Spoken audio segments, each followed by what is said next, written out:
Hello, hello, hello. Of course, as soon as I start, my phone starts going off, and I don't know where it is. Hold on 1 second.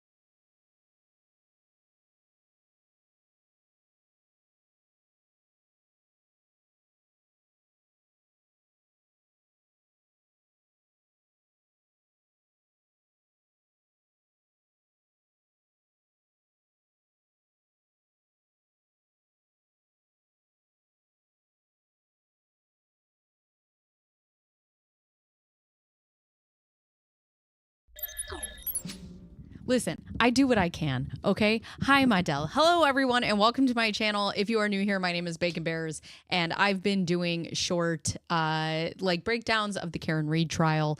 And one of the things that I wanted to do was, I know that Jennifer McCabe has testified, and so we're going to go over that. She was probably one of the most fiery testimonies in the last trial, so I'm interested to see how it goes for today. So we're going to go over to Court TV. We're going to get started right away. Let me know how you guys are doing. Let's see, Court TV, and we'll get this all started. I appreciate you guys hanging out with me. Soon enough, I'll have a normal schedule. So anyways, I don't know if you guys have, if you guys weren't here before, I am currently, it's a long story. I'll tell you guys later.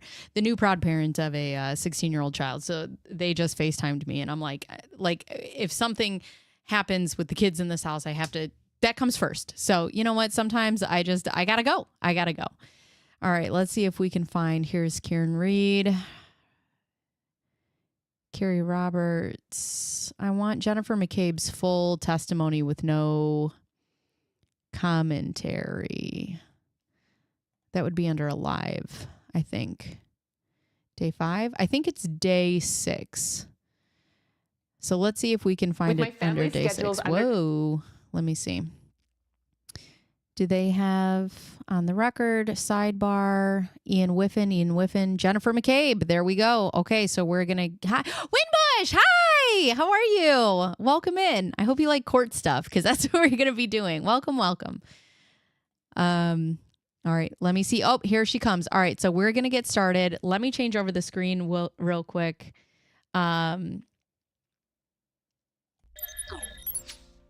So just so you guys know, Winbush here, so remember I told you guys that we did this like super fun thing that was like a creator, it's hard to explain. Anyways, I got that cool YouTube jacket. Winbush was in there with me, and we were able to meet that way, and it's really cool. It's nice to have all these new little friends. Let me see if I can, this never wants to work for me, and it makes me so upset. But every time I get it to work, it makes me so happy. I'm actually thinking eating lunch. Yeah, no. That's great. Thank you. I'm thinking about switching to, because I have OBS, I'm thinking about switching to StreamYard because I want to be able to have things pop up. And OBS just hates my guts. And I just closed it. Ugh. Now I have to do it all over again. I hate this. Maybe I will start. Maybe, yeah. I want to be able to like grab the text and put it up on stream and, you know, do all the fun live stream stuff. Just makes me. Oh, there we go. Hey, look at us. Now I can highlight the chat. Ha. All right. So what we're going to do is we're going to go through this. This is going to be the testimony of Jennifer McCabe. Very, very, very fiery, very confrontational from last time, and let's get started. Also, is there a way to timestamp while I'm live? I'm going to have to figure that out.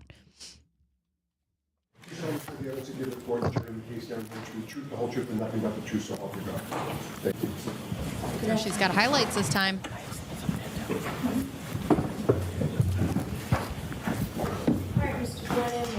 ready, Ms. McCabe, I'd ask that you pull the microphone closer. Okay, thank you. Thank you, Your Honor. Just so you guys Good know, afternoon. Brennan, the man that you're hearing right now is from the prosecution team. So he's going to be doing her first testimony direct, I suppose, and then it would be redirect. I'm still trying to learn how this goes. Good afternoon. Could you please introduce yourself to the jury? Hi, I'm Jennifer McCabe, MCCABE. Ms. McCabe, how old are you? I am 49 years old. Are you married? Yes, I am married with 4 daughters. Without detailing your children's names, can you tell us a little bit about your family? Sure, I have 4 daughters that are 16, 17, 19, and 21. 2 are in high school and 2 are in college. In raising your children, was your family active in local sports? Yes, all 4 of my daughters played multiple sports from when they were young. 2 now are playing in college. My husband and I both coached them. My husband coached them from when they were young up through 8th grade in soccer, and I coached them in basketball. Without telling me your address, what town are you from? I'm from Canton. How long have you lived in Canton with your family for? I was born and raised in Canton, and now I'm raising my family there. So your family, their whole life, you've raised them in Canton? 1 year we lived in Stoughton with my daughter. Who do you live with now? I live with my husband and my 4 daughters. Can you briefly give me a little bit more background on your children's school and your participation in interaction with your children, raising them? Yeah, so I was a teacher, and then once I had children, I stayed at home with them and basically was just kind of like your typical, I don't know, small town mom. I was the room parent. I coached them. No, I'll allow it, but why don't we Yes. move along? When I coached, I drove the kids back and forth on my team, would take them places, etc. In the growth of your family and raising your children, at some point did you meet a gentleman by the name of John O'Keefe? Yes. Share with us meeting John O'Keefe. Sure. When my 3rd daughter was in kindergarten, she became friends with John's niece. And during that kindergarten school year, unfortunately, Kaylee's mother and father both passed away, and John moved in the house and became Mr. Mom. When John took over guardianship of the children, did you assist in an active role in helping him? Yes, Kaylee and my daughter were very close, so she would come over and play. My daughter would go over there. Kaylee would come and have sleepovers. A lot of times it would be on Friday nights. I would have Kaylee, and then another individual would have Patrick. So, hi, Tweedle. This is a retrial. So there was no conclusion on the first trial. So they decided to try Karen Reed again. And what we're trying to do is pretend that we don't have any, preconceived ideas or preconceived thoughts about the trial to see what new information comes in now. It is hard. I do have my thoughts, but I'm interested to see how they prove it or how they don't prove it in this trial. But yes, so I've skipped ahead. I'm actually I'm watching it all in order. And let me tell you, I watched the Celebrate testimony yesterday. I about died. That was so incredibly awful. It was a lot of tech with no context, and it was a really hard watch. So I actually watch a lot of my trials through Emily D. Baker so I could get a better understanding of them. But I also watch them in order to see how they unfold and unwrap. To have more something interesting to look at on live, I thought that we would go to Jennifer McCabe's testimony because this is one of the most I would say, memorable testimonies from the last trial. So, yes, this is a completely new trial. Yes, you have to act as if you don't know anything from the first trial. And yeah, I'm interested to see how this moves along. Had you known John O'Keefe well before he took over guardianship of the children? No. During the time when he was the guardian of the children, did your relationship, not just with his niece and nephew, but with him, grow any closer? Yes, we became very good friends. How close of friends did you become over the years? Well, throughout the years, obviously, when they were younger, we talked more, just about the logistics of CCD, pickup, drop off, basketball, sports. But then he would also call me, about, as the girls got older, the girl drama or, the hormones and things like that. He would also come over, and hang out and have a beer No, and never just talk apologize. about whatever was new in his life or going on. We're all doing or, this together. Just the day in and day out struggles of his, life and raising the kids now and figuring it all out with, work and family and all of that. Leading into January 28th of 2022, so the jury understands, how close is your friendship with John O'Keefe at that time? He was a very good friend of mine that I knew I could call for anything. I want you to take us forward to January 28th, 2022. Do you remember that day? Yes, I do. Do you remember it well? Yes. Take us to the early morning hours, January 28th, 2022. Did you learn there may be weather or a storm coming? Yes. Tell us a little bit about that. We all saw the report that there was going to be a big storm, a nor'easter. So we all knew that basically all the Saturday activities were going to be canceled. That includes sports? Yes. Was and is the sporting events for the children a big part of your life? Yes, back then I had, two in high school that played 3 sports, and they played club sports as well. And then the 2 middle school played club sports and town sports. So most of our weekends were taken up by kind of running from one sporting event I can to do the new next. things. When you learned about the weather and the changing schedule, see if it did works. change your plans for that day? No, not particularly. I had my day was pretty set out. I had my niece, and then I had sporting events. Hi, Mr. Pike. It was kind of my plans for the next day that obviously got changed. Take us through the afternoon of the 28th. What's happening? Well, I had my niece for the week, and she was picked up. My oldest was on the hockey team, and she was having a team dinner at the house, so I picked up pizza, got desserts, set it up for them. And then I left with my daughters and my husband, Matt, and we met some of the parents from the high school basketball team at a local pub to grab a bite and a drink before the basketball game because my other daughter played on the high school girls basketball team. What time was the basketball game set for that night?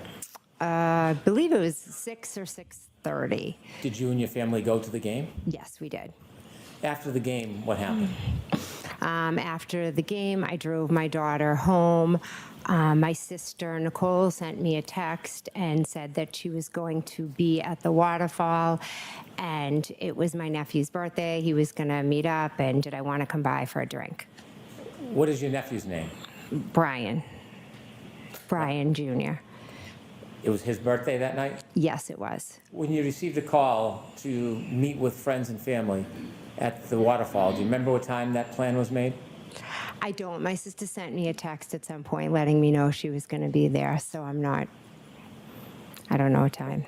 After the game and after some time, did you go to the waterfall to meet your friends and family? Yes, I did.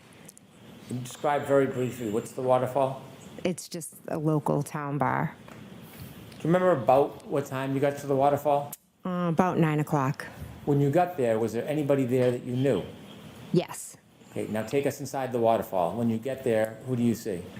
I walk in and I see Julie and Chris Albert, my niece Caitlin, my sister Nicole, and my niece's boyfriend Tristan. You said you saw Julie and Nicole Albert in the waterfall? Yes. Were you related to either of them? Nicole is my sister. So Brian. She Sr. does is have your a brother-in-law? very heavy Yes. accent, yes. Also, you mentioned some of there them do was and some of them don't. A niece? Yes, Caitlin. And is that Brian and Nicole's daughter? Yes. You mentioned the name Tristan. What's his relationship to your niece, to Brian Albert's niece? He's now her fiance. And was there anybody else I missed? That's all who was there. I'm not sure if Nick Kolakidis was already in there when I got there or if he arrived right after. And then his wife joined us. So when you're in the bar and you see your friends, what do you do next? I immediately just, join them and sit down. Were you eating, drinking? I know I ordered a beer. They had appetizers on the table. I'm not sure whether I had any or not. Were you drinking alcohol that night? Yes. As you're spending time with your family, did the night grow?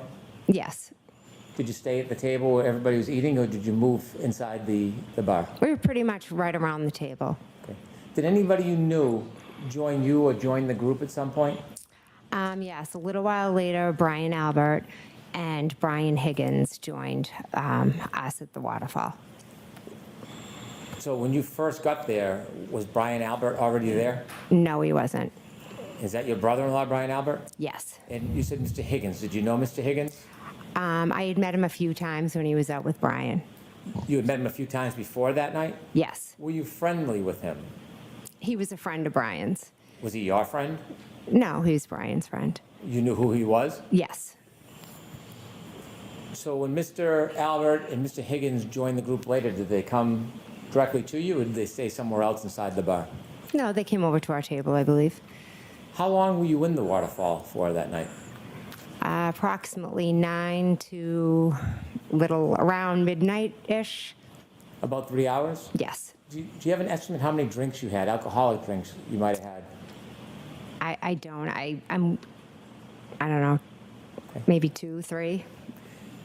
Throughout the night, were you... Everybody was extremely drunk this night. Driving, it's a blizzard, it's a mess. Together, you mentioned a number of people have joined. Were you joined by other people later? Yes. Who were you joined by later? John O'Keefe and Karen Reed. And you talked about your relationship with John O'Keefe. Yes, earlier, yes. Did you make plans with him, or did he just show up? I believe he had started the conversation about the night with Chris Albert. Chris Albert is a different Albert than Brian Albert. Yes. What's the relationship between them? Brian Albert and Chris Albert are brothers. Was Chris Albert there when Mr. Higgins and Brian Albert arrived? Yes.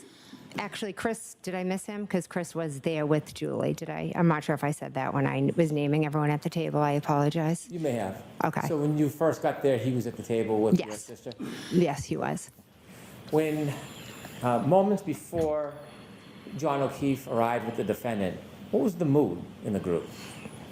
Cheerful.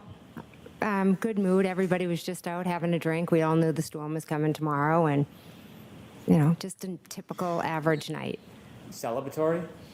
Yeah. You said you were going to see Brian Albert Jr. for his Yes. birthday. Was Brian Albert Jr. at the waterfall when you got there? No, he was not.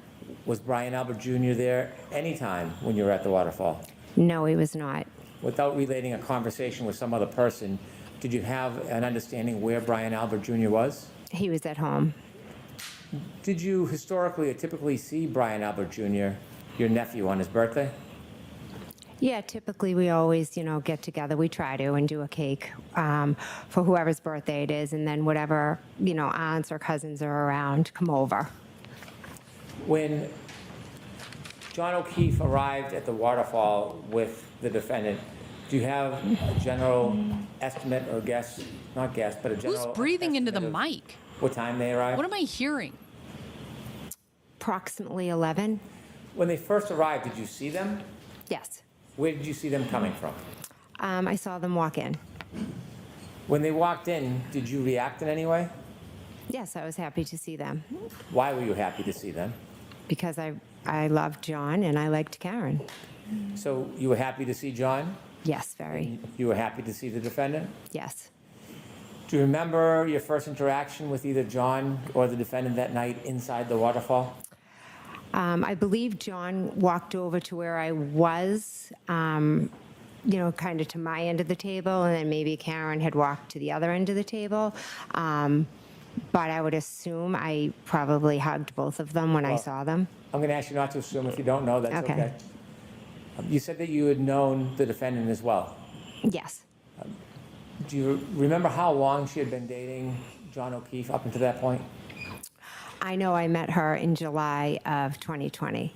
Had you had a chance to spend time or interact with her over that time before that night at the waterfall? Yes, I had. And share with us some of the moments or some of the reasons that you would interact. The first time I met Karen, John had reached out. We would do pool days with him and his niece and his nephew. So he had told me he was dating a new girl and he wanted to bring her over. He said that she had multiple sclerosis. I also have multiple sclerosis. So he thought that that would be something we could, we would talk and bond over. I said, yeah, great, bring her over. So her and John and Kaylee and Patrick came over. We had a pool day. I liked Miss Reed immediately. I thought we hit it off. It was really great, talking to someone my age that also had MS, because I didn't really know a lot of people who have it. So it was really nice to have somebody to relate to. Then moving forward, we would see them, if it was my daughter's birthday party, when it was time for pickup, they would come in, have a couple drinks. Same thing for like a Halloween party, after basketball games. So you spent time both with John and Miss Reed? Yes. Did you spend time with the defendant separately without John around? No. Did you become friendly with her? Yes. And were you friendly that night? Yes. After John and the defendant entered the bar and you agreed, did you interact or spend time with Miss Reed at the waterfall? Yes, I did. And speaking of the defendant, do you recognize her here in the courtroom? Yes, I do. Could you kindly point to her and describe an article of clothing she's wearing? She's sitting right over there with a black shirt or blue. Is she between Attorney Jackson and Attorney Yannetti? Yes, she is. When you were at the waterfall that night, do you remember who you were speaking to or where you were spending your time? As to earlier in the night or after? I'm sorry, after Mr. O'Keefe and the defendant arrived. Yes, Miss Reed came over and spoke to me because I had seen her the Saturday before, and she had told me how she had started a new medication, and it was giving her some awful side effects. And I said, I'm shocked they put you on that, etc. Let me not ask you about conversations you Okay. had, but about the moment that you were in. Did you spend time with Miss Reed that night? Yes, I did. Inevitably, did you drink more alcohol as the night went on? I believe I had, like I said earlier, a couple of drinks, 2, 3, not sure. Did you ever have a shot of alcohol? I do not believe I had the shot, no. Did you see the party, the group of friends and family doing a shot? I was in the bathroom and walked out, and they were doing or had just done a shot. Okay. With the court's permission, I'd like to display parts of Exhibit 22, which has already been introduced into evidence, which is video surveillance footage from the waterfall. Okay. I'd like to start at 10:54:20, please.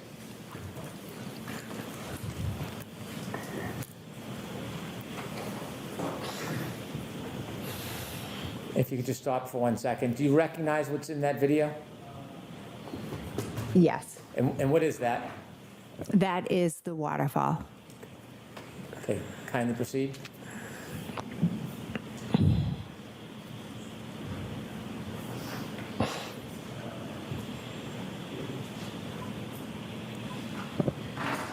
If you could stop. Do you see the two people entering from the left? I do. Do you Where? know who they are? I believe that is Miss Reed and John O'Keefe. From the left. Gentlemen, is there any way to enlarge the top of the video where the other people are closer to the I'm table pointing or like bar? you're in here with me. Up here? No. Okay.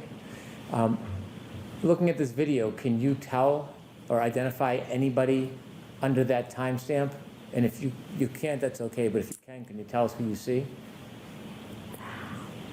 I think the guy right there, well, where she just is Brian Higgins. Yes. If you could go up a little bit. Clear Ms. as Gilman. mud. Bunny, you ain't kidding. I believe that's my husband, Matt. And On the then right? on the It right. must be and different in I court think because that's I me cannot see on the left. anything. Okay. And if you can go down the table to the left, Ms. Gilman. You recognize who that might be from the clothing? I'd have to take a guess that Okay, it but could. don't guess. It's Okay. okay if you don't. Yeah, don't guess. Anybody else at the table more to the left, do you recognize? I'm Not like, from do you this guys see it right Ms. Gilman, there? could you highlight where Ms. McCabe thinks You're not in the she is room that with me. video with that circle you just had and play the video? Ooh, uh-oh. Give me 1 second. I'll leave you guys. Hold on. If you could stop. Is that you clapping, Ms. McCabe? Yes, it is. Why are you clapping? Because I was happy to see them. Both of them. Yes. Okay. Could you continue, please? And who's that person walking right to left, hugging people? That is John O'Keefe. Can you continue, please, Ms. Gilman?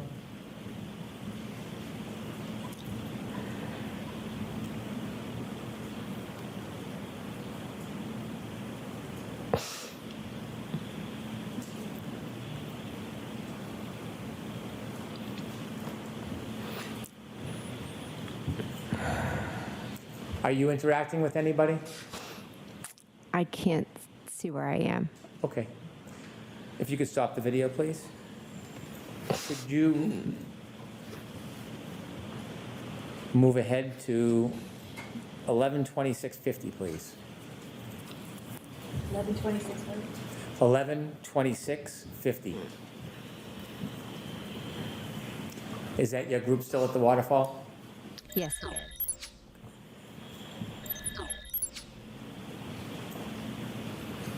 If you could stop there, Ms. Gilman. If we could hone in or circle where you were previously, where we saw Ms. McCabe. I know it's a bit blurry. If you can, and if you can't, please let me know. Can you see whether you're in that area? I believe I am, yes. Okay, sorry. That was my Circle daughter's down just a little bit, Ms. oncologist. Gilman. I have to take those phone calls. Okay. If you could play from 11:26:50 to 11:27, please. Let me see me here. We're Perfect. a little bit ahead Hi. right now. Okay.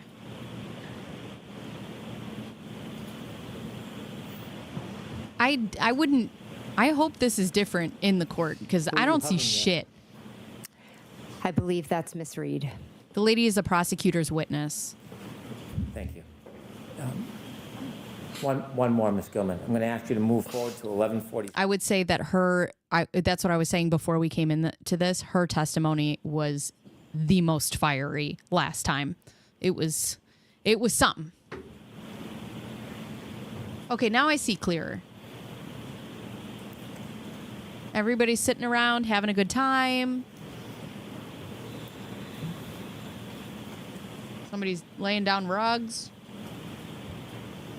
How dare you put your family above us?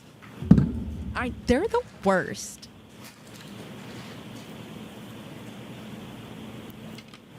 Don't they know I live stream on the internet? Could you pause, Ms. Gilman? Could you circle in that same area where Ms. McCabe was last describing? Can you make anything out in this video? Thanks for joining today, Bunny. We appreciate it. Yes, it looks like they're all, toasting or doing a chair before they do a shot. Can you see whether or not the defendant's in that part of the video? Yes, it looks like she is in front of the man in the plaid coat. Were you participating with the drinking at this moment? I don't see myself in the video. I don't believe I was. But you were drinking separately that night, weren't you? Yes, I Everybody was drinking beer. drinking. If you can continue, please. Everybody, including police officers, drinking and driving and leaving their firearms in other people's cars and their badges and mailboxes. It was a wild time.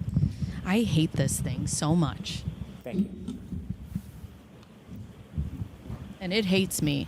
I need a new boom arm for my mic. Shortly after the shot, was there conversation Oh, about thanks, leaving Bunny. the waterfall as a group? Yes, there was. Was there any discussion about where the group should go? At first, Miss Reed was asking if we could go up the street to D&E. What's D&E? D&E is a sub shop that's owned by Chris Albert. Was it open that late at night? No, it wasn't. Had you in the past gone to that pizza shop after hours to eat? Yes, we had. I believe Tell us D&E what, is the owned defendant by was saying. Chris Albert, Brian Just kept Albert's asking, brother. Can we go up to D&E? Can we go up to D&E? She wanted just to go up and, Chris makes food and then Yeah. we were going to go all, she wanted us all just to go up there and eat and hang out. That wasn't an uncommon occurrence for the group to sometimes go to that pizza shop after hours, was it? Nope. Did the group decide to go to the pizza shop? They decided they weren't going to go. Okay. Was there a different plan made? Before Brian Albert left, he said to the group, hey, we're going to go back home and have a beer with Brian Jr. If anyone wants to come by. When you received the invitation to the group to go back to Brian Albert's house, did you decide whether you were going to go home or go back to your sister's house? Yes, I decided I was going to go to my sister's house. Without saying what was said, was there any discussion in the group among the participants about going back to your sister and Brian Albert's house? Everybody seemed to want to go back. I'll sustain it. Did anybody object to going back? No. Good morning, Had you Captain. been to your sister's house before? Welcome in. Yes. Many times? Yes. Do you know the address of where your sister lived? Yes. And so, after that conversation, did you stay at the waterfall for a little bit, or did you leave immediately? This is a great question. I believe some of their kids are in their teens at the time, so I don't know if they have babysitters. I know that I believe his name is Michael Camerano. His son was at a friend's house and he had to leave the night early because they were playing hockey and like his kid's tooth got knocked out. And but that's a great question. Yeah, everybody's out this night, and they were all doing like basketball stuff. There was a basketball game at some point. So that's a great question. That is, where are these children? Probably left after maybe 5-10 minutes. Without saying what was said, before you left, did you have a chance to speak to John O'Keefe? I did, yes. You spoke to him inside the waterfall? Yes. Did you have a chance to speak to the defendant? Yes. And was your plan to go back to your sister's house? Yes. Before you left, did you have any understanding whether or not Mr. O'Keefe and the defendant were going to join you? I'll allow it. Did you have an understanding regarding that? Yes. And what was your understanding? That they were going to go. I will allow it. They were coming. Who else was going to go back to your nephew and your sister's house? Brian Higgins and my niece Caitlin. A little after 12, did you leave the waterfall? Yes. Do you remember that night leaving? Yes. Before you left, did you talk to anybody in particular? Yes. Miss Reed and then Mr. O'Keefe. Did you speak to them inside the waterfall? I walked out with Miss Reed and we spoke at the doorway, and then John joined us. Did you invite Miss Reed to come with you? I did, yes. Did she decline? Yes. It's so interesting to me as well how everybody turned on Karen immediately. And some people are like, some people in the morning, they were like, no, nothing happened. Like, this is just an accident. Like, we don't know what happened. And everybody was friends. Everybody was friendly. Nobody had anything bad to say about her. And then all of a sudden something happened and everyone was like, Karen Reed. So I don't know. I will tell you my thoughts. I don't know if I think that she had anything to do with this, period, let alone intentionally. I definitely don't think that the prosecution was able to prove beyond a reasonable doubt to me in the first trial. I don't know if they're going to get there in the second trial. There's a lot of new information that's coming in. So I'm very interested to see how this goes and if it changes my mind. You know, there are some things that have been said that I'm like, that's interesting, you know, but we'll see. And who did you go to your sister's house with? Who drove? I drove and I went with my husband, Matt. Anybody else? No. Do you remember about what time it was that you were speaking to Miss Reed about going to your sister's house? After midnight. If I could have Exhibit 22 again.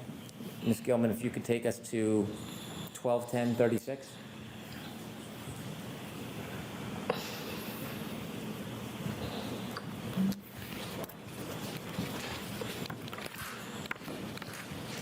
I think it's also very interesting that these people now all know that the cameras are on them. I think they're very aware of this.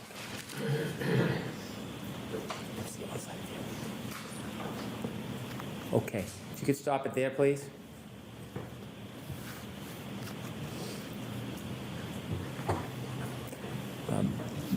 Did you have a chance to talk to Mr. O'Keefe and the defendant outside of the waterfall? Yes. And do you know specifically what time you left the waterfall? It was after midnight. After, okay. When you left the waterfall with your husband, you said you were driving. Did you stop anywhere along the way before you got to your sister's house? No. Tell us what you see when you get to your sister's house. What are the weather conditions like as you're driving there? It's starting to snow to the point where it's starting to like accumulate. It's on your car. It's just, you know, getting on the street. Is it light? Is it heavy? It's light at this point. How long does it take to get from the waterfall to your sister's house? 5 to 8 minutes, depending on lights and weather, etc. When you first get to your sister's house, while you're still in the car, describe what you see. My wipers are on. I'm just looking out the window and it's snowing. It's dark. Anybody in the driveway? Any cars in the driveway that you see? Oh, when I pull up to my sister's? Yes. As I pull down the street, I take a left into the driveway, and there is a Jeep that's parked on the street, and there's maybe a couple of cars in my sister's driveway. What do you do when you arrive at your sister's house? I go in the house. Now, there are a couple doors at your sister's house. Yes. Is there a front door? Yes. Is there a side door? Yes. Which one's closer to the driveway? The side door. Which door do you go in when you get to your sister's house? The front door. Was anybody with you when you went in? My husband, Matt. You walked in together? Yes. Tell us the first person you remember meeting. When I went in the house? Yes. Probably my niece was at the table, and then I saw my nephew, Brian. Was there anybody else you saw at the table? Julie Nagel and Sarah Levinson. So when you walk in the front door of the house, is it what table? Is this a living room table, a kitchen table? Oh, you walk in and then you go to the right and it's into the kitchen and there's a table there. Is the kitchen separate from the living room or is it open? It's open, but they're separate. Can you see the kitchen table when you walk in the door if you turn and look right? Yes.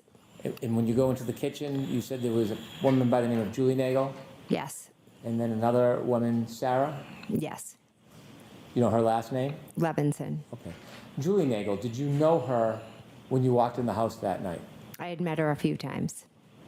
Had you spent time with her? Were you friends with her? No, I just had met her a few times, and she had watched my dog for me when my nephew couldn't. When you would go away, would your nephew be responsible to watch your dog? Yes. Did you understand that Julie Nagel had watched your dog a couple of times? Yes. Had you ever socialized with her before that night? No, I may have seen her at a graduation party, but never beyond that. Were you friends with her at that point? No. Friendly enough that she watched your dogs? Yes, through my nephew. He just said my friend's going to do it, and I see. trusted his judgment. And there was another woman by the name of Sarah. Did you know her before you saw her that night? I knew of her. If I were to see her, I'd say hi. But They're that's also younger. They're like in their How 20s. do you know of her? just from being in the town, going to different sporting activities. I believe. and Just being around. You said your nephew Brian was there as well in the kitchen? Yes. This was his birthday? Yes. How old was he? I think he was turning 23. Was there anybody Yeah, else see? in the house when you and your husband first got there? Yes, my sister and Brian Albert and Brian Higgins. So Mr. Higgins, Brian Albert, and your sister were there before you. Yes. Where was everybody when you first came in? My niece Caitlin, Sarah Levinson, Julie Nagel, and Brian Jr. were all at the kitchen table. My sister was over, I think, cleaning the counters, and Brian were off in that TV room that you can see from the kitchen because there's a wide opening. If you walk in the front door, would I look left or right to see the TV room? You look right to the kitchen, and then through the kitchen's the TV room, but you could look and almost, when you Oh my walk God. in, you can see because it's open. Is the TV room in I wanna any get to way the have a relationship with that side cross-examination. door? Yes, it does. If you were to walk in the side door, would you be walking into the TV room? Yes. When you saw your nephew Brian Jr. and his friends, are his friends about the same age as him? Yes. Were they drinking? Yes. Was there music? Yes. And when you went in, did you spend time with the group? Yes, I sat right down and started talking to them. And when you were speaking to them, did you have any drinks that night? I believe they brought me over a White Claw, but I didn't have more than a sip of it. I really wasn't. I was at that point where I just didn't want another drink. As you were in the kitchen, were you expecting anybody else? We had mentioned it to Karen and John, and I had actually just spoken to John, so I was expecting them. So when you saw John O'Keefe in the waterfall, that wasn't the last time you spoke to him? No. You had spoken to him, was it on the ride to your nieces? I mean, to your sisters? Yes. Did you call him or did he call you? He texted me and I believe asked something like, where to? And since I was driving, I called him.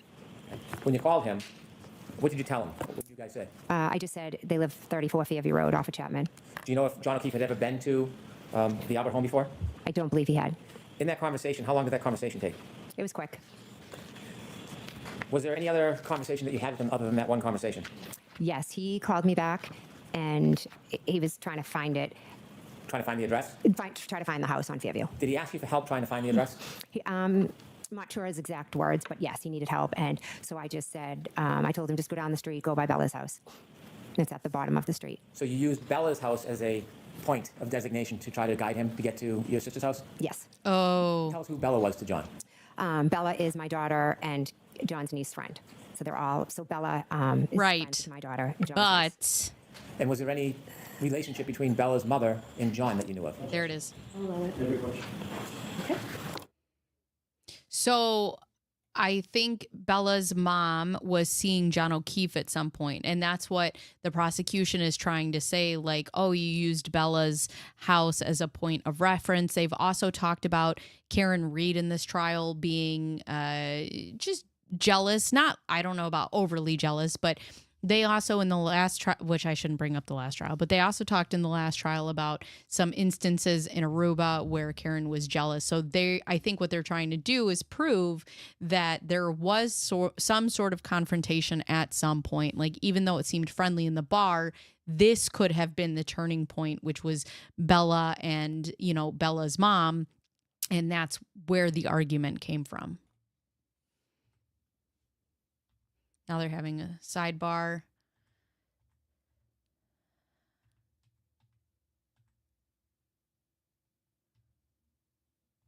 It's John O'Keefe's family, his mom.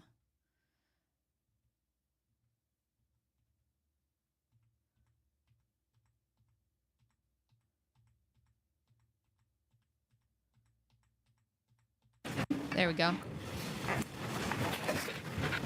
Whoa, look at as Karen sits down. His mom is just shaking his head. May I? Yes. That second phone conversation you had with John, do you know about what time that was? It would be after 12:15, but before 12:30, approximately, between that. Were you still driving when you had that conversation? Yes. And at some point you told us you arrived at your sister's home and went in. Yes. I'd like to move forward now to when you were inside the house. Tell us generally when you first got there and saw everybody, what were you doing? I just sat down at the table. I started talking to them. We were listening to music. Typical night. Okay. Anything stand out as far as music or interaction with the group? No, we were just laughing, telling stories. At one point, I'm not sure if it was at some point. My other nephew had been over my house and had shown me this video on his phone, and it was a family inside joke. The video, it was a music video from a long time ago, and so I was telling my other niece and nephew, "Oh my gosh, you have to see this video. It's hysterical." And then we started playing it and watching it. What was the video? It's Raining Men. Did that get a lot of playtime during that get-together? Well, I have one sister who sometimes has a little too much to drink, takes out an umbrella, and will dance. Thank So you, it's a family Debs. joke. While you were at your sister's house, what area of the house were you spending time in? Yeah, I was in the kitchen. What was the mood of everybody in the house, as far as you remember? Everybody was in a great mood. Was there any fighting? No. Any arguing? No. Any violence? No. Was it a celebratory mood? Yes. As you were in the house, were you waiting for anybody else that you expected to come? Yes, I was expecting John and Karen to come. At some point when you're in the kitchen, or let me ask you a little background. As you're in the kitchen of that house, can you see outside from the kitchen area? They had blinds or something down, but if the blinds were up, you could see out. Were the blinds up? No. At any point were you able to see outside from inside I the agree. house? I would From like the to front see door, It's yes. Raining Men, please. Does the front door, is it glass? Yes. At some point when you were with everybody in the celebration, did you have a chance to look outside? Yes. And when you looked outside, what did you see? I saw a dark SUV out front. Did That you would know be whose SUV Karen's that car. was? I believed it was Karen's. Could you see who was in it? No. At that point of night, what does the weather look like from the front door? It's dark and it's snowing. And It's I a could see, blizzard. brake lights. Did you see if that SUV moved at all? I didn't see the SUV actually move, but I saw it in a few different locations. How many times did you look out? Can't give you an exact number of how many times I looked out. I can tell you I saw the vehicle first straight out from the front door. Then I saw it up at the flagpole, and then I saw it further up from the flagpole. Were you studying the car at all? No, it was quick glances. Did you have any reason to study it? No. What were you expecting was going to happen? I was expecting John and Karen to come into the house. Did they ever make it in the house? No, they did not. As you were waiting, were you doing anything else in addition to waiting for them to come in? Yes. Now, I just want to explain, if there's some of you here who are watching this who don't really understand what's going on, John O'Keefe, at this point in time, has passed away. And what the prosecution is trying to say is that Karen backed up into John O'Keefe with her vehicle, struck him, whether it was, intentionally or unintentionally. She's being charged with second-degree murder and some other charges. I can look them up here in a minute. But the defense is trying to say that John O'Keefe walked into 34 Fairview, where everybody else is. There was an altercation. They ended up bringing him outside and letting him die in the snow. So that's really what's going on in the back and forth. So I was sitting at the table. Someone made mention of a car out front, so I got up, went to the door, looked out, and then I would go back to the table, and where we were just all laughing, talking, playing music, just hanging out, not really thinking much about anything. Did you ever reach out to John when you thought the car out front was the defendant's car with John in it? Did you ever reach out to him? Yes, I did. How did you reach out to him? I texted him. Do you know if there was a phone call that was made to you before 12:30? A 7-second phone call? From John? Yes. I don't. You mentioned you had spoken to him about directions. Is that the last time you heard his voice? Yes, When the car was out front, did you exchange text messages or were you simply texting him? I was texting him. Do you remember what you were texting him? The first time I said here, What do you mean by here? Was that like exclamation point? here question mark, because that's when I saw the car. You were wondering whether that was him? Yes. Did you send any other text messages that you can remember? After I saw the car move locations, when I saw it go up to the flagpole, I said, pull behind me. And do you remember any other communications you had with him? Was he texting you anything? No, Did he ever text you again that night? he never texted me again. Never called again? No, Did you continue to text him over the next 15, 20 minutes? I did, yes. And so at some point, did you realize that John O'Keefe and the defendant weren't coming in the house? Yes, when the car was gone. Did you ever go outside through the storm down to the flagpole to speak to them? No. Why not? Why would I? I was just asking. All right. I had no reason to. So Now, when you were in the here's house- the thing. The car is there, and then the car leaves. This is where I get so confused as how this all happens, okay? The prosecution is trying to say that Karen struck John O'Keefe with the car. She flat out states, the car is there, the car leaves, okay? Everybody is still in this house for the party. Then everybody leaves the party one by one to go home, go do whatever. 0 people see him on the front lawn. Snowplow comes, does not see him. Nobody sees him. So how do they find him at 5 a.m? House, at some point, did you notice that that car was gone? Yes. Were you marking the time or keeping track of it? No. After you didn't see the defendant's car anymore, did you stay? Yes. How long do you think you stayed for at the house? I stayed till about around 1:30, 1:45-ish. Did anybody else come in the house up until 1:45? No. Did people leave at certain times? Yes, people did leave. Who was the first to leave? And was he on the lawn when you left? Brian Higgins. You wouldn't notice a person. I understand that it's a snowstorm. Okay. I guess I'm trying to grasp, like, which makes it even worse because then you're all just drinking and driving in whiteout conditions. But, like, how much snow, how much of a blizzard was there that you completely missed a body of a person on the lawn? Do you remember about what time he left? I don't. And after Mr. Higgins left, do you know who left?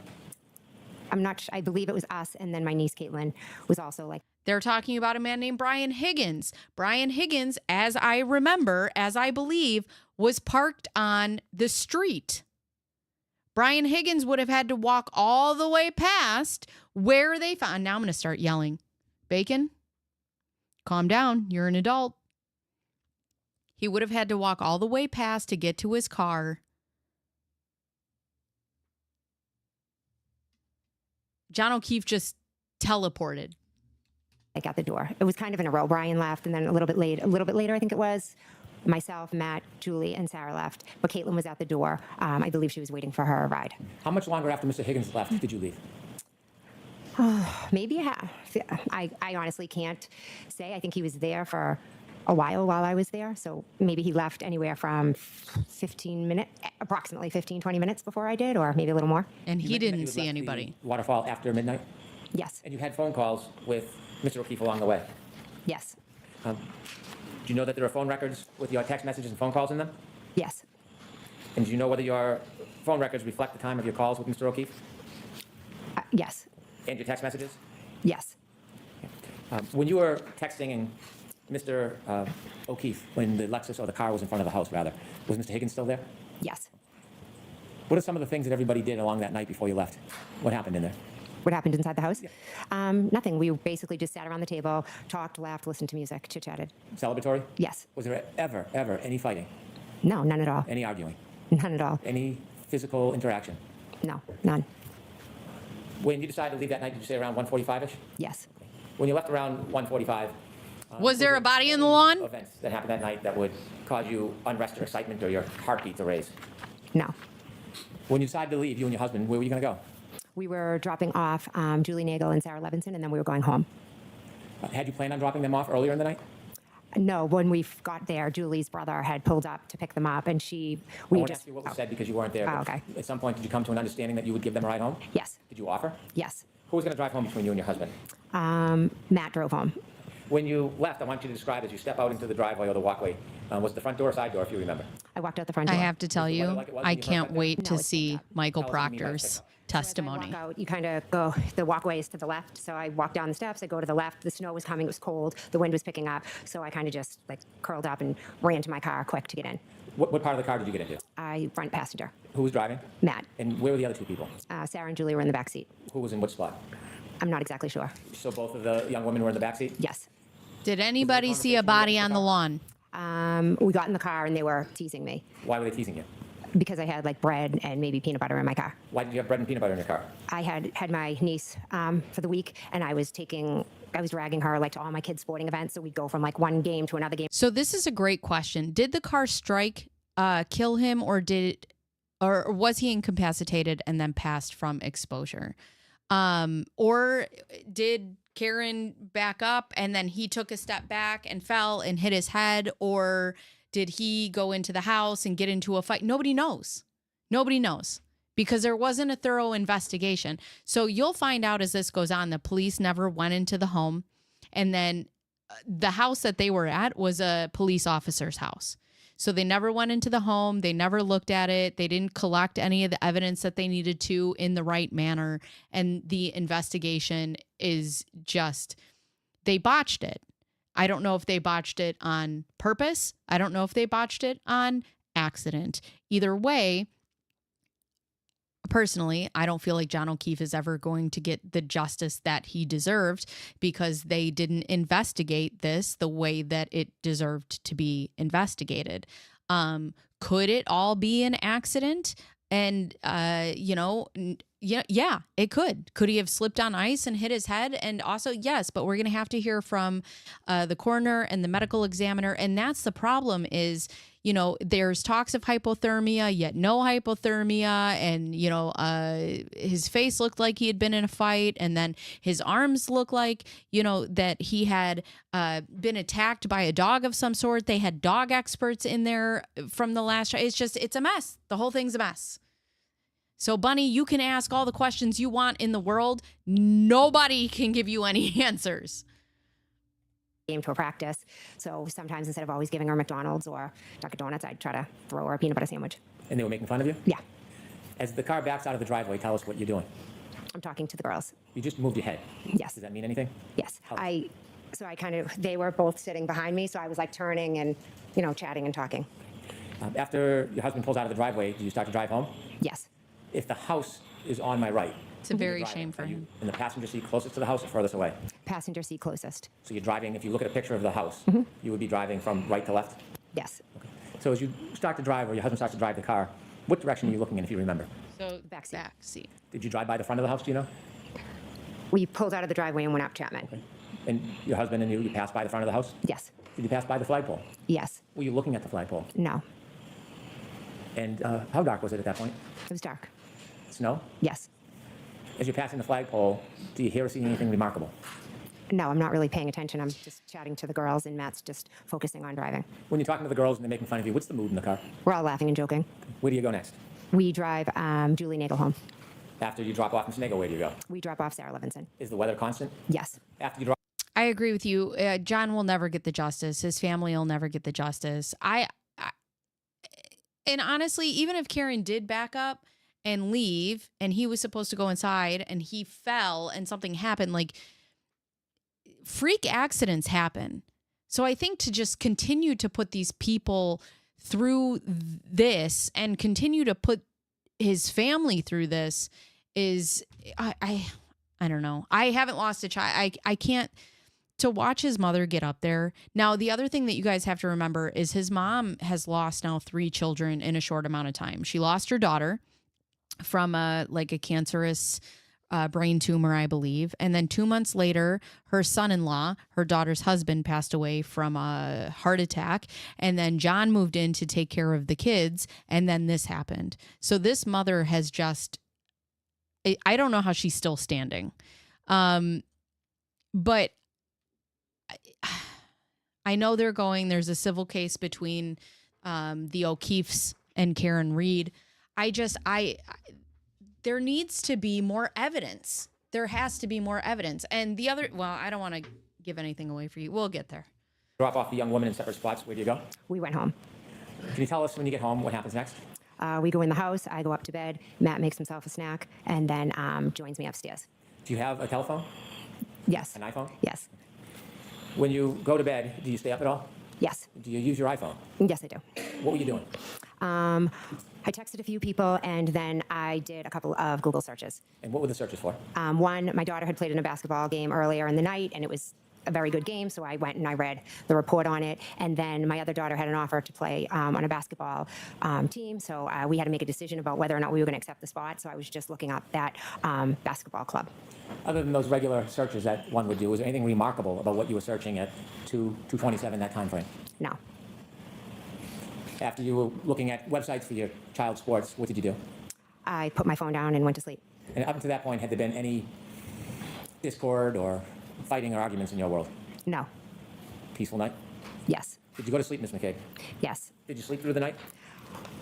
I typically get up to go to the bathroom, so I could have gotten up possibly to go to the bathroom. Did anything remarkable happen in the early morning hours of January 29, 2022 that changed that peaceful mood into something else? Yes. I want you to share with the jury the first thing that happens that changes everything. At 4:53, my phone rings, and I look at my caller ID. I look at the phone, and it's Kaylee, John's Kaylee? niece. John's niece. And I say hello, and she said, yeah, well, basically, she relayed to me that Wrong button.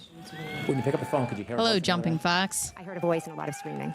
And the voice you heard, is that Kaylee, John's niece? Yes, And the screaming, was it a man or a woman screaming? it was a woman, How loud was that person screaming? very loud. Could you make out anything that person was saying as they were screaming? My name was screamed a lot, and I have to tell you, Bunny, I don't know if I agree. Bunny says, I can see how this would get a retrial since the investigation was so botched. I don't, and in my opinion, I don't know how you retry a case that was so incredibly mishandled. You know, I mean, I don't know. Do you have enough? I mean, that, I guess if the prosecution again this time thinks that they have enough evidence, you know, beyond a reasonable doubt, but if you don't, I am surprised to see them do this again.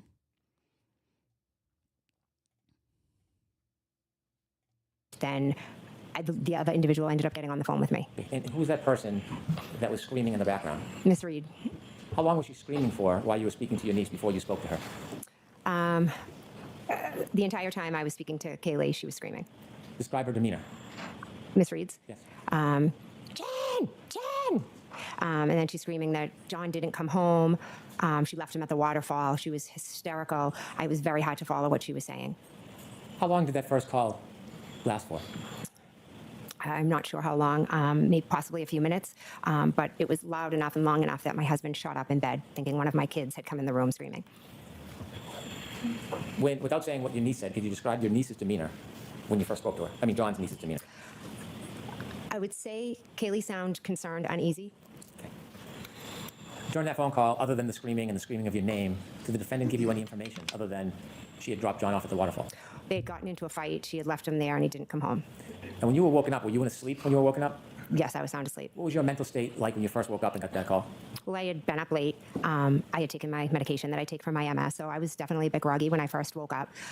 So immediately I just... That's what I think, right? I don't think it's possible to retry since they can't go back in time to get the evidence or reinvestigate. That's why taking evidence properly and doing a thorough investigation is so important, so that if something happens and you have to retry it, like it's there, you know. I just, it's so, and Bunny, if you haven't watched this trial, you will understand there is a point where they collected evidence in red Solo cups. They collected evidence and put it in a brown, I believe, like shop and save bag or shop and something. It was insane. These people sold their house. They got rid of their dog. The police officers that were involved got rid of their phones.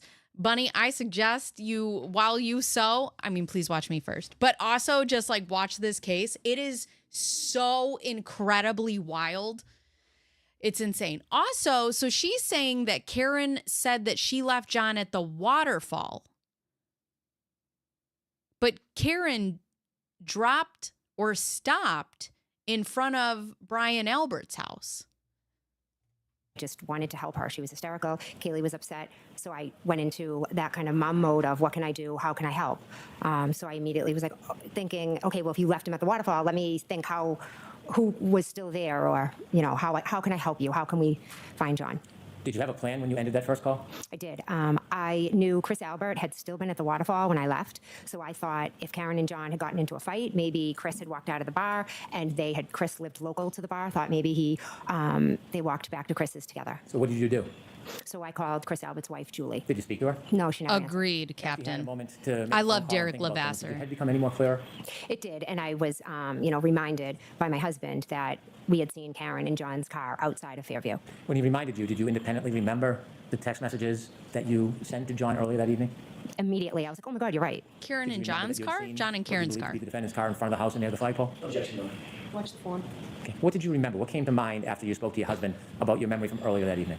the minute he said it, I remember seeing the SUV and then all the text messages that I had had and the phone conversation with John. So after the defendant spoke to you and said she had left the defendant at the waterfall and you had time to think about your memories, did you react or do anything with that? Yes, I believe I called Kaylee back. Why did you call Kaylee? I didn't have Miss Reed's phone number. When you called Kaylee back, did you speak to anybody? Yes, I believe Kaylee and then Miss Reed. When you first spoke to Kaylee, could you hear anything other than Kaylee? The screaming. Was it any different or was it similar to the first time you spoke by phone? Similar to the first time. Regarding the demeanor or intensity, had it changed at all? Not at all. You mentioned the first time that you had that phone call, the defendant was screaming your name. Jen, Yes. Jen, Jen. Was she saying your name in the second call or was it just general screaming? My name, and then when she got on the phone, I had told her, Karen, I saw you guys outside of my sister's house. And then she told me she didn't remember being there. And then she went on to say, she started saying, could I have hit him? Did I hit him? I don't, and then she just was just all over the place, like screaming my name, screaming so many different things. She was hard Give me to 1 follow second. or understand. When she was saying to you, did I hit him? Could have I hit him? Was that before or after you informed her that you had seen her out front of your sister's house? It was after I told her that. She also informed me that she had cracked her taillight. In that conversation, she told you that? In one of the conversations I had with her in my bedroom, yes. When you told her that you had seen her out front, and she had said that she didn't remember that night, was that before or after she was saying, did I hit him? Could have I hit him?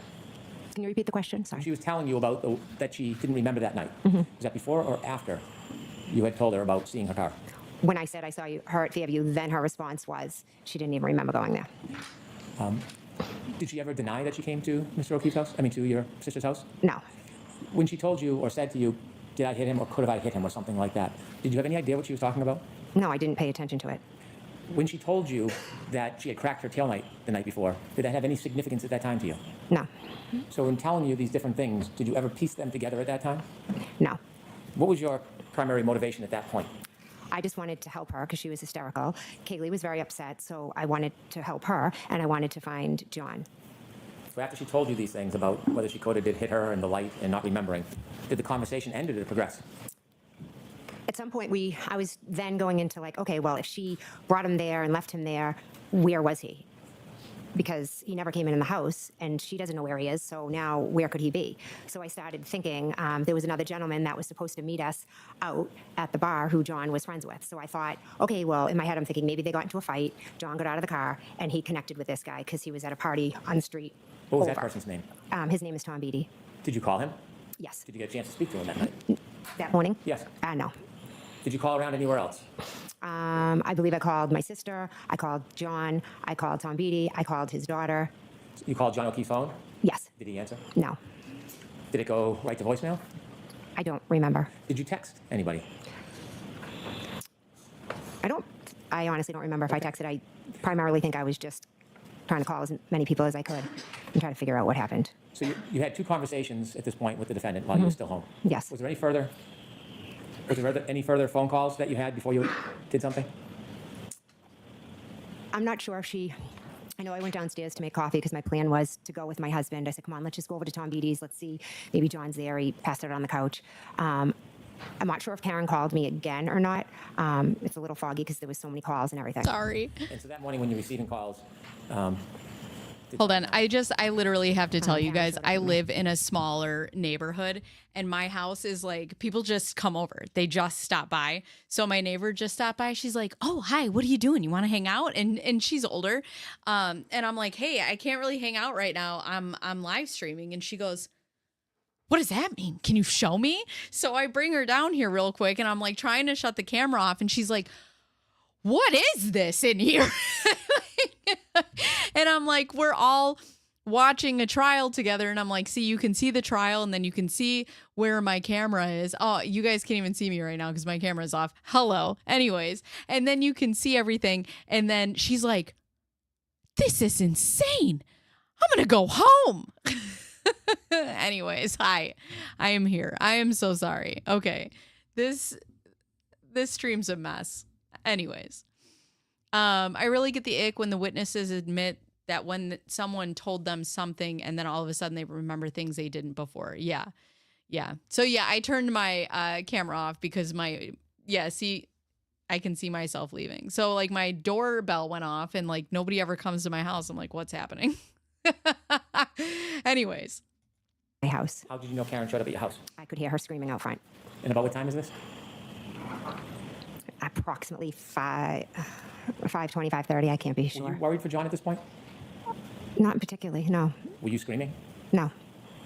Now, at this point, this moment, when you hear her outside of your house yelling, early morning hours, did you know a person by the name of Kerry Roberts? I knew of her. I'd met her once. Were you friends with her at that time? No. Had you socialized with her at that time? No. Had you ever seen her before with John? Once. Tell me about that. Years earlier, as I said earlier, I used to take Kaylee on Friday nights, and Kerry was the one who would take Patrick on Friday nights. So we would each have the kids. And to thank us, one day John told us how he got a discount at Reebok and to get our kids shoe sizes, and he was going to buy us all sneakers, just as a way to say thank you for helping. So we all went to the store together, and then John took Kerry and myself to the hillside for lunch. Recognizing How many me. years No, they're before just my this moment neighbors. was They that? all think I'm silly. Oh, gosh.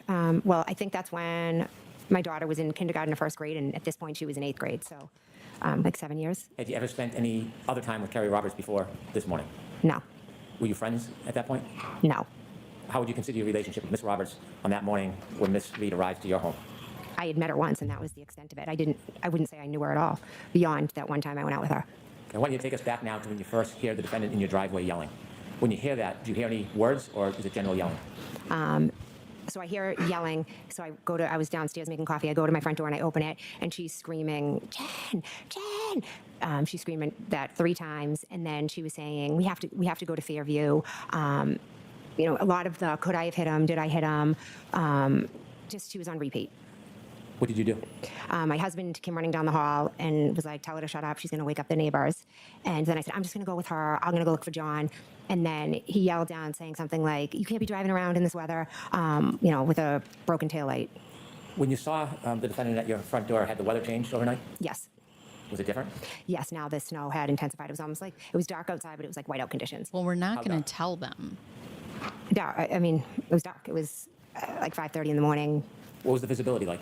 Not good. After you meet the defendant at your door, do you let her in, or does she stay outside? I'm not sure if I just grabbed my coffee and ran out, Where did you or go? whether she came in. So we went down my walkway. She was just kind of running all around. The driver's door was open, so I told her I was going to drive because I thought she was too hysterical to drive. In the meantime, all of a sudden there was a car at the end of my street, and there was a plow behind it. The car that came to the end of your street, do you know where it went? I meant the end of my driveway, I'm sorry. When you say at the end of your driveway, did it pull into your driveway? No, it just kind of stopped right at the base of my driveway. How far behind your car was that car? Not far, not too far. Okay. Did you know who was in that car? No. Did you learn who was in that car? Yes, How did you learn who was in the car? because I said, who is that? Did you ask the defendant, or did you walk I up? asked the defendant, and she told me it was Kerry Roberts. Did you meet Kerry Roberts face to face in your driveway that morning? Yes, I wouldn't say we met. It was more of a, the plow was coming, so then she was having to move down the street, and then either Karen called her or she called Karen, but they were on the phone, Karen's phone over the car, so they started talking. Did you get into the defendant's car? Yes, we did. I got in the car with Miss Reed. When you got in the car, you were in the driver's seat. Was Miss Reed in the passenger front? Yes, You said it was an open call. Is this something you could hear on a speaker? yes, At that point, had you had a chance to go and look at the taillight of that car? no, Did you have any interest in the taillight at that point? no. There was an open call between who? Karen and Kerry Roberts. Can you describe what you heard in that call? Karen was saying that she wanted to go to Fairview, and Kerry Roberts was instructing her that no, we weren't going to be going to Fairview, and she kept saying, we got to go to your sister's house. And Kerry Roberts said, no, we're not going to be driving around in this weather in 2 cars.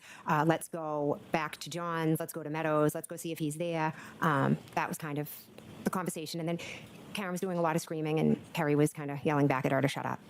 Who was taking charge of the situation that morning? Kerry Roberts. Were you in charge of it? No, Did you weigh in or make any decisions on where you were going to go next, or were you just a listener? I just listened. Kerry said that Kerry's kind of a take charge person. She said, we're going to Meadows. So I said, okay, I drove to Meadows. Now, at this point, you didn't know Kerry Roberts other No. than that meeting, Yes, correct. and you agreed to follow her? Yes. So tell us what happens. Take us through the drive. She might have followed me. I'm not sure, but we drove back to Meadows, pulled into the driveway.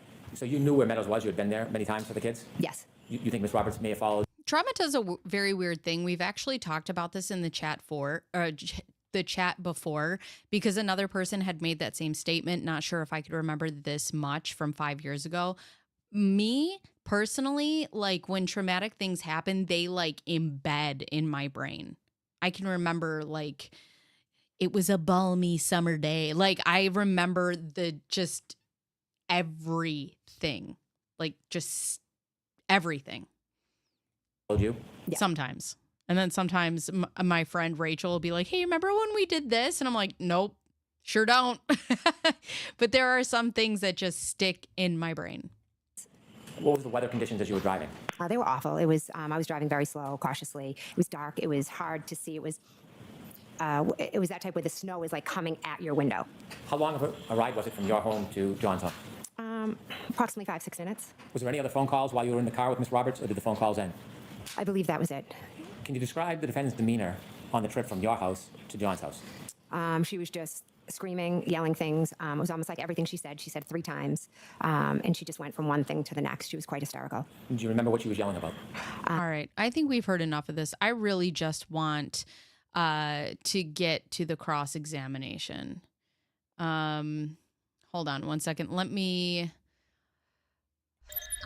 see if I can find that. Is that day 7 then? Or is that here? Are we there? Day 7? Because I really just... Nope, that's day 3, day 2, day 3. Hold on. Day 6, day 7. There it is. I want to see the cross of this.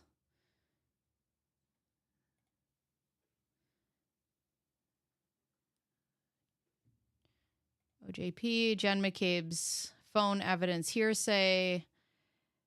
Cross-examination. That's what we're going to get into. Here to Whoa, no, I don't want to click anywhere. Why don't you just relax? Because that's really what we want to do here.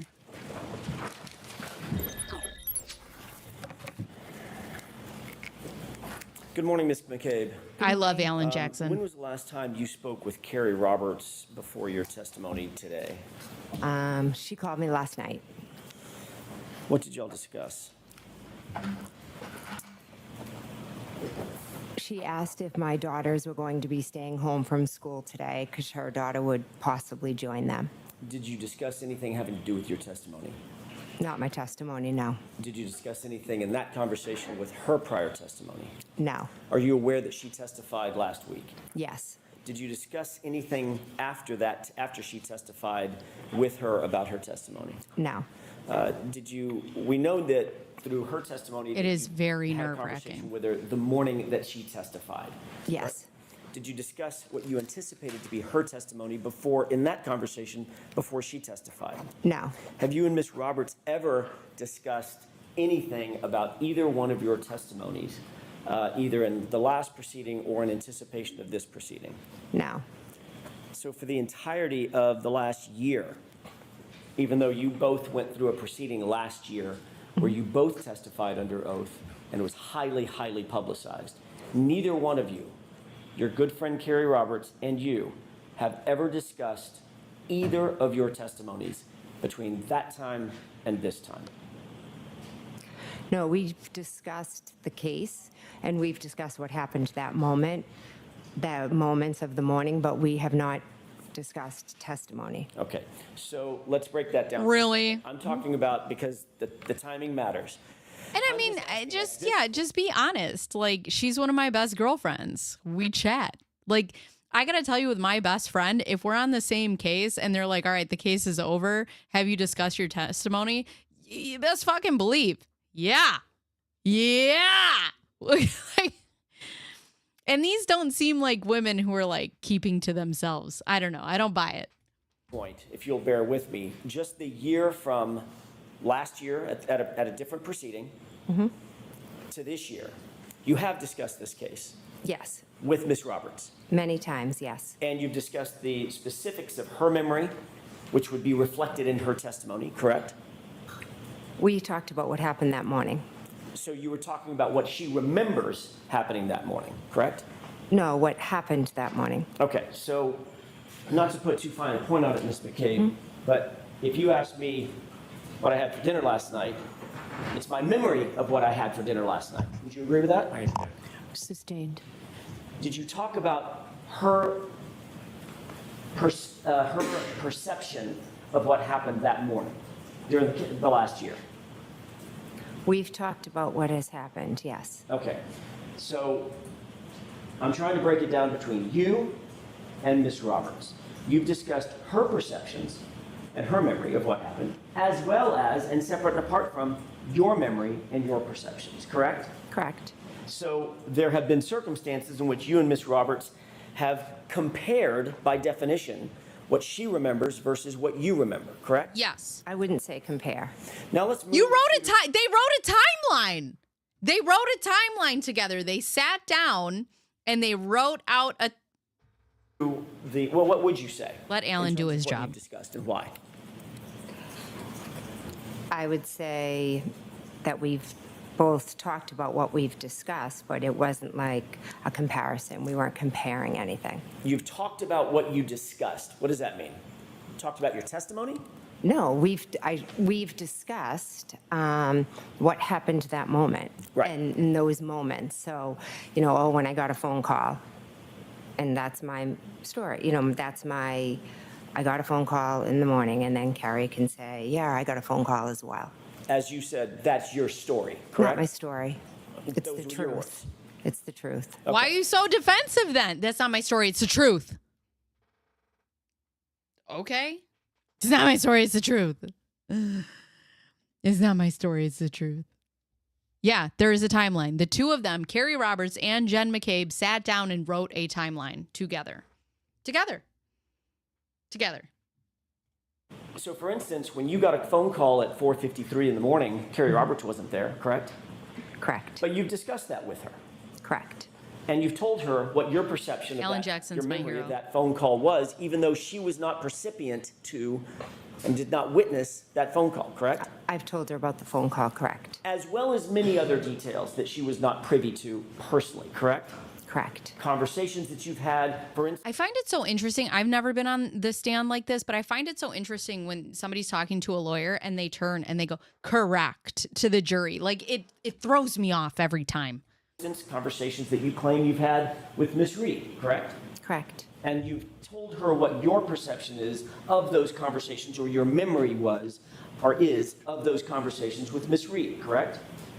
Which conversations with Miss Any Reed? conversations, just anything that she wasn't privy to. You've discussed that with her. Some things, yes, Okay. absolutely. And conversely, Ms. McCabe, obviously, I have to tell you, as a juror, if you told me that Carrie Roberts and Jen McCabe sat down and discussed this to the point that they sat down and made a timeline, for her to sit here as a woman, as a gossipy woman myself, it's hard for me to sit here and believe that you guys did not also compare testimonies. You physically wrote out a timeline. she's also discussed certain perceptions and memories that she has about this case and the facts of this case, as she recalls them, that you were not necessarily privy to, correct? Yes, Things that may have taken place outside your presence, correct? correct. And you've talked about things, she's talked to you about things, now I'm getting myself confused. Y'all have talked about things that were outside of her perception and outside of your perception. And you've shared those with each other. Yes. We've shared our experiences. We've become very close. We both lived through a traumatic experience. How many times would you say you and Miss Roberts have discussed your individual perceptions of what you remember happening on the 28th or the 29th of January 2022? How many times? It would be hard to put a number on that. We talk about, it's hard. We're bonded. We talk about the trauma that we relive every day. Karen called us for help and we both answered the phone. And that bonding is the glue that holds you two together. Is this case, correct? Yes, So that probably, Is something you discuss a lot. by definition, is the foundation of many, many, many of your conversations. Yes. Agree? we've grown into friends where we talk about many other things besides the case. Sure, the movie you saw last weekend and what the kids are doing next week. Yes, and yes, absolutely. We talk many different things, just like girlfriends do. I'm just concerned with and asking you about the subject matter of this case and the details and the facts of this case. Right. You two have probably talked hundreds of times, that's fair to say, about your individual perceptions, your respective perceptions of this case, correct? Yes. This happened 3 years ago, and we've talked about it time and time again. This case has traumatized us, so And it's a talking huge part about- of our lives. I'm sorry, I didn't mean to interrupt Oh, you. I'm I sorry. didn't hear the other yes. Can you repeat, please? I believe it just, I meant Funny how they didn't know each other before, but now they're trauma bonded. Yeah. traumatized. Yeah, they are. Oh, okay. It's just an ad. Don't mind me. Hold on. Our lives. Okay.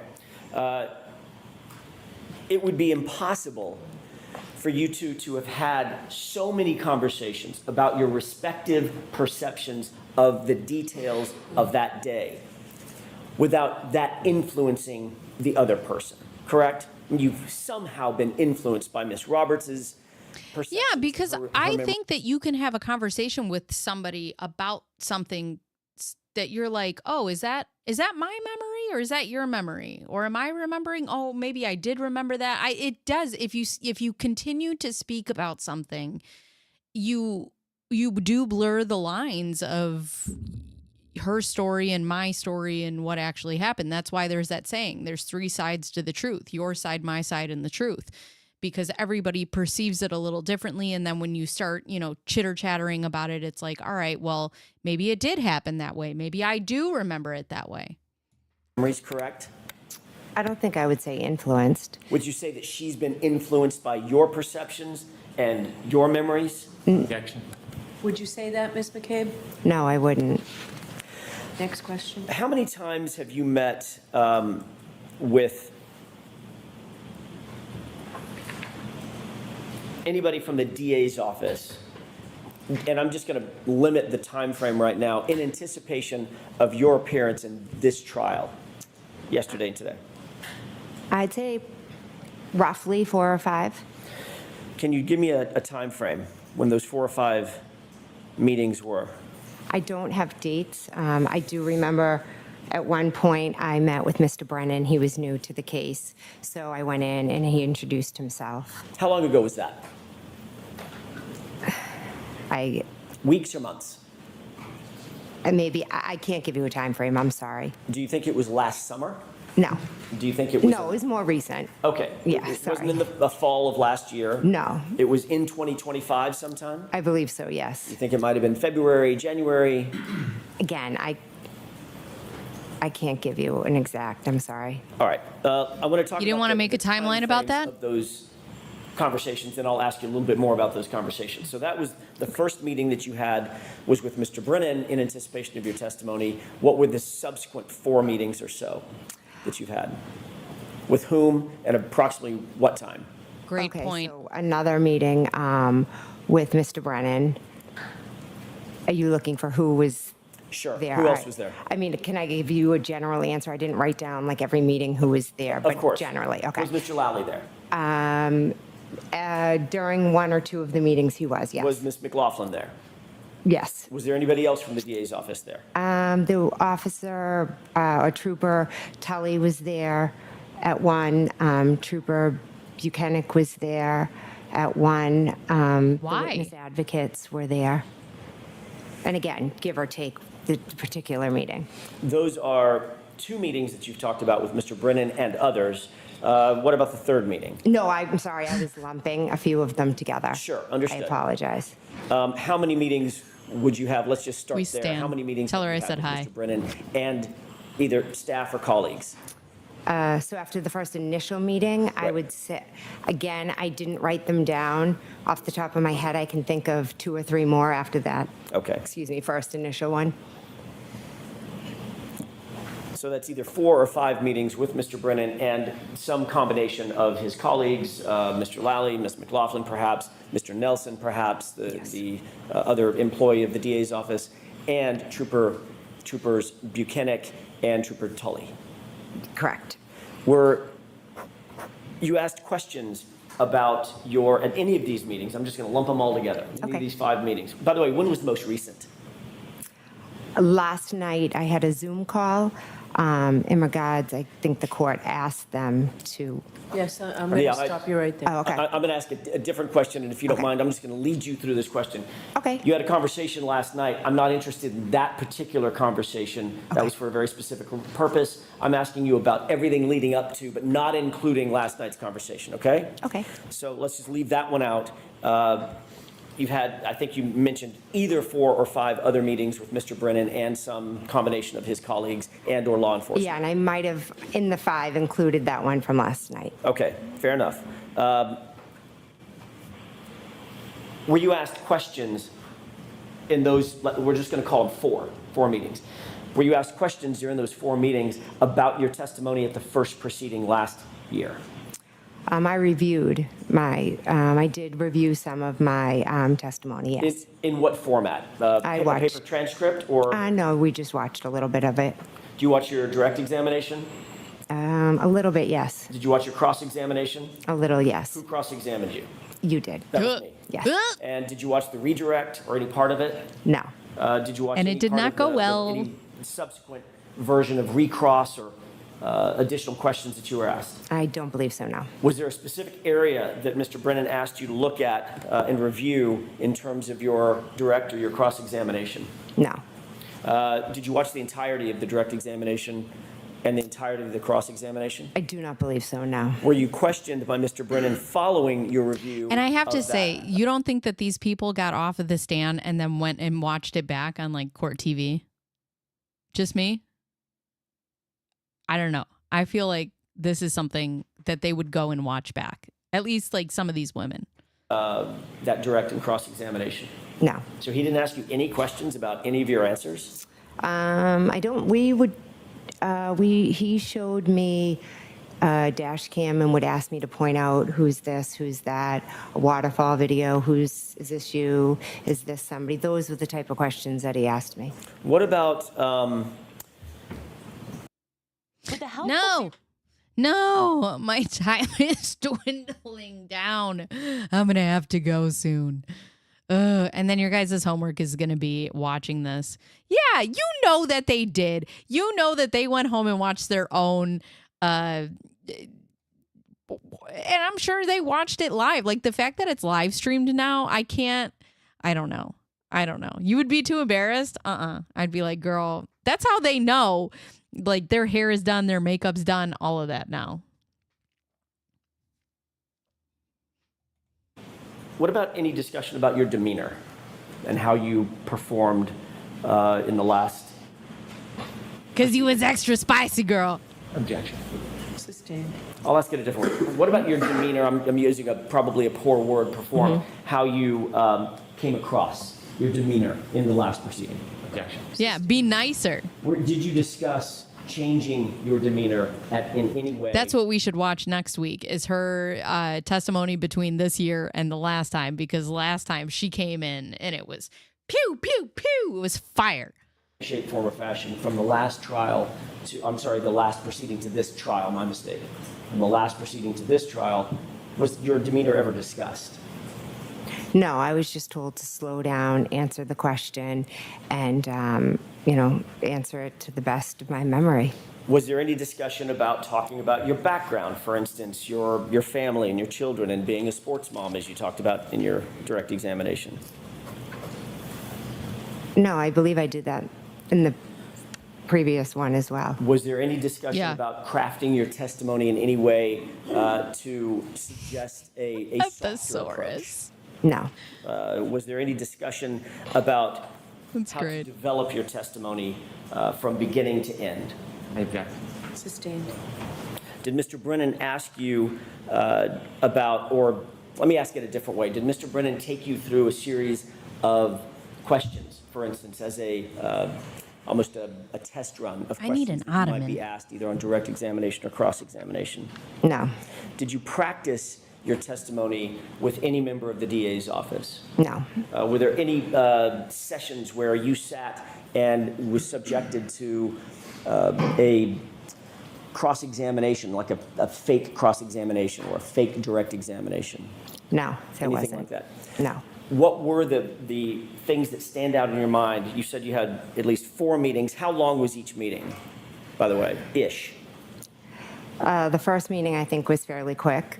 It was just the introduction. 30 yeah. minutes, less than 30 minutes? I don't want to give a time because I'm not sure, Okay. but it was fairly quick, yes. Okay. What about the second meeting?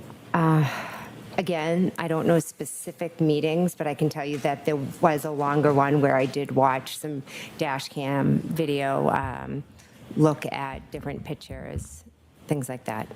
What kind of pictures did you look at? Other than the dash cam video?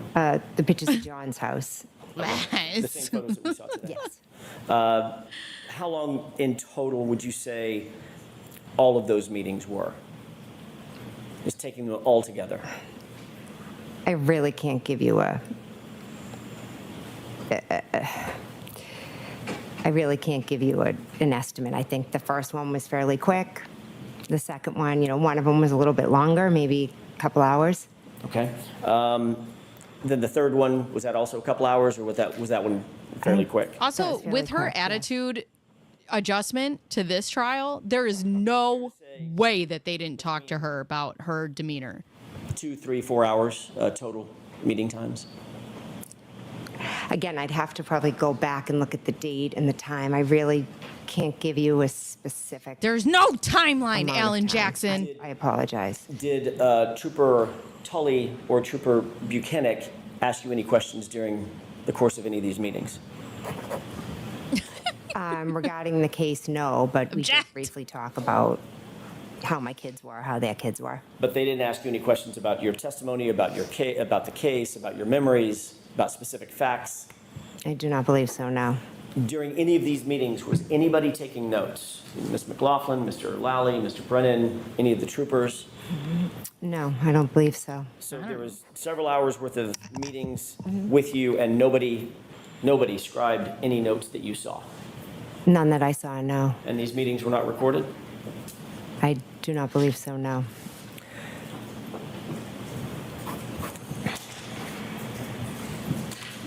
Ms. McCabe, I'm going to ask you a series of questions about your family because I just want to make sure it's crystal clear who's who.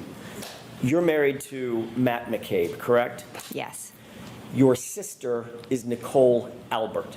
yes, Nicole is married to Brian Albert. yes, It was Brian Albert's home that you were at 34 Fairview that you arrived at where John's body was found, correct? yes, The plot The same thickens. home where that late night gathering was on January 28th going into the morning of the 29th, correct? yes, Would you consider yourself to be close with your sister Nicole and Brian? yes, very close. Your families, it's not just you and Nicole, your whole families are close, correct? Yes, we have a very close family. How long have you known Brian Albert? Since I was in kindergarten. Captain. Here's to Her sister was a witch, dog. Or no, bro. She came down in a bubble, dog. It's too close. It's all too close. Everybody knows everybody, and I know nobody. And I just want to know what really happened to John O'Keefe. That's it. That's all. You consider him, even though he is not blood related to you, you consider him family. Yes, My brother-in-law is my brother. In addition to Brian and Nicole Albert, you're also very close with Chris and Julie Albert, correct? yes, That's a To be good. clear, and I'm going to do this That's a good point. Her demeanor really changed when they talked about Brian and Nicole. slowly. Okay. Brian Albert's younger brother is Chris Albert, correct? yes, Chris Albert is married to Julie Albert. yes, You consider Chris and Julie family, even though there may not be a blood relation as well, correct? yes, Everybody's related, Chris bro. Albert is a Canton Select Board member, is that right? now he is, yes. And the Canton, that's in Canton? I said Select Board member, did I mention Canton Select Board member? It is in Canton, Okay. yes. All right, obviously, it's in Canton. The Canton Police Department reports to the Select Board, correct? I'm not aware. You're not aware of that echelon? No. Okay. You're aware that Brian Albert, your friend of, I'm not going to say how many years, but since kindergarten, was a Boston police officer. Yes. He had been a lifetime law enforcement officer for some 30 years before he retired recently, correct? Yes. He's a trained first responder, obviously. Yes. Brian Albert and Chris Albert have another brother named Kevin Albert, correct? Yes. Yeah, I mean, it has to be Kevin brought Albert up. is a It has detective to. with a police department, correct? Yes, I believe that's his title. I'm not Which 100%. which police department is Kevin Albert associated with? Canton. And you've grown up in Canton your whole life, you indicated. Yes. Your entire family has grown up in Canton, correct? Yes. And you, Ms. McCabe, have 3 sisters. Nicole, we've talked about. You also have a sister named I agree. Shelley, is that right? Nobody took Michelle, notes? yes. Michelle? And Denise, who you mentioned in your direct examination. Yes. Nicole is also known by nickname, is that right? Yes. What is Nicole's nickname within the family? Coco. Does Shelley also have a nickname? Well, I guess Shelley is the Yeah, shortened Shelley name for is. Michelle, correct? Yes. What about Denise? She's Dee Dee. Dee Dee? Yeah, like Deedeee.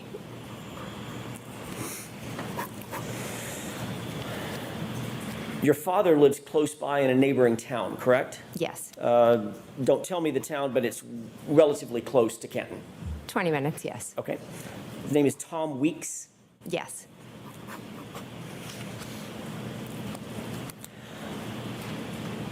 There are, I'm not going to go through all of them right now because the family tree is getting large, but there are children, cousins, second cousins, Agree. nephews. I do have to tell you, she does, now that you said that, Bunny, she does, I feel like she's breathing heavier because that's how it puts this whole thing together. I mean, they're all family. They're all related. They've all known each other since kindergarten. They've all grown up in Canton. Their families have grown up in Canton, and their grandfathers of grandfathers of grandfathers are from Canton. And the only person not from Canton is Karen Reed. Aunts, uncles, there's a combination of familial relations within that. Just a warning, in 10 minutes I gotta I go. just talked about Chris and Brian. Because I have to be a Nicole, mom you, to and some Matt, kids and that showed up on the my folks that we doorstep. just talked about. Yes. That family, that large family, celebrates holidays together, I'm guessing? We don't typically, celebrate with Kevin and Chris, but my family does, yes. Along with Brian, Albert, and Nicole. Yes, of course. Birthdays are celebrated within that family. Yes. Go on vacations together, I'm guessing. Yes. Gatherings like the one on the 28th. Yes. Special events. Yes. Spend weekends together. Yes. You mentioned a lot of sporting events. There's a lot of sporting events that y'all go to together. Yes. So it is very, very easy to see that it's an extremely close-knit family. Yes. And naturally, you're very protective of your family, as anybody would be. Yes, I love my family. You also said that you knew, and your words, liked Karen Reed, my client, on the 28th of January 2022, correct? Yes. But she very much is not family, Yay, correct? Bunny. Correct. She certainly was not as important to you as your actual family, the Alberts, the McCabes, the folks associated with them. Is that That's right? not very Yes. mindful. Ew, work. On January 28th, 2022, members of the Albert family and the McCabe family all went to a bar together, had drinks together that night. The Waterfall, we've heard a little bit about that, correct? Correct. Ultimately, you went back to your sister's house for the after party that we've heard so much about. That was at Brian Albert's house, is that right? Yes. You've been interviewed, I think you indicated multiple times, you didn't even give a number of how many times you've been interviewed by police in this case, is that right? Yes. Your family is connected to people at Boston Police Department. We've just talked about that. Brian Albert, is that right? Well, was a Boston police officer. Right. So when I say connected, there is some familial or family or friendly connection to that police agency, Boston Police Department. It'd be Brian Albert in this case, correct? The objection sustained. There's also a connection to the Massachusetts State Police through your family, is that right? Objection. So define connection. Julie and Chris Albert are very, very close to you, correct? I'm close with Julie and Chris, yes. You're aware that Michael Proctor's sister, Courtney, is basically best friends with Julie. No, I'm not aware of that. She's best friends with Julie's sister, Jillian. Will you please? Oh, I don't know if I remember that. We're starting to get into Michael Proctor. Okay, so Courtney's best friends with Jillian, who is sisters to Julie, Yes. who's married to Chris, who's an Albert, who's the little brother of Brian Albert. Yes. Okay? And Canton Police Department. Yeah. There's also some connections there as well. Kevin Albert. I don't think this should have been the judge for this case, especially the retrial, my opinion. Being the most obvious of them. Objection. You know what? I'm going to allow that. Do you have a connection with the Canton Police Department? Not with the department, but with Kevin Albert. Right, who's a member of the department. Yes, but my relationship's with him. Understood. You've indicated that you've been interviewed by law enforcement agents associated with Massachusetts State, with Canton Police Department. That'd be Officer Lank. Yes. Can I and stop Officer you for a Good. second and see counsel at sidebar, please? Sure. No! Ugh.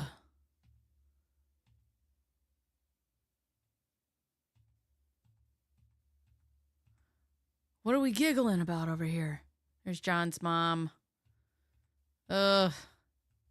This lady.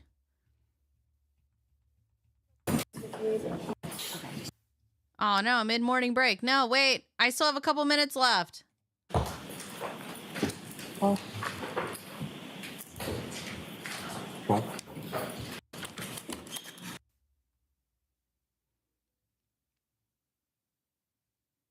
That's a good one. The fact that she has to specify she only has a relationship with the officer and not the whole department. But here's the thing. I mean, how many times have people gotten out of something because they have a relationship with an officer?